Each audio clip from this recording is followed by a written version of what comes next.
পাহাড় খেকো যতই প্রভাবশালী হোক ছাড় দেয়া হবে না বলে জানিয়েছেন বিদ্যুৎ, জ্বালানি ও খনিজ সম্পদ প্রতিমন্ত্রী অনিন্দ্য ইসলাম।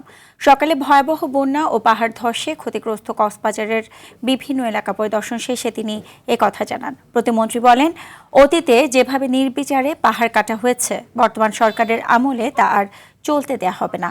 কৃত্রিম জলাবদ্ধতার অভিযোগ নিয়েও ব্যবস্থা নেওয়ার আশ্বাস দিয়ে তিনি বলেন, কোথাও সুইচ গেট বন্ধ রেখে কৃত্রিম জলাবদ্ধতা সৃষ্টি করা হয়ে থাকলে বিষয়টি তদন্ত করে প্রয়োজনীয় ব্যবস্থা নেওয়া হবে বলেও জানান প্রতিমন্ত্রী।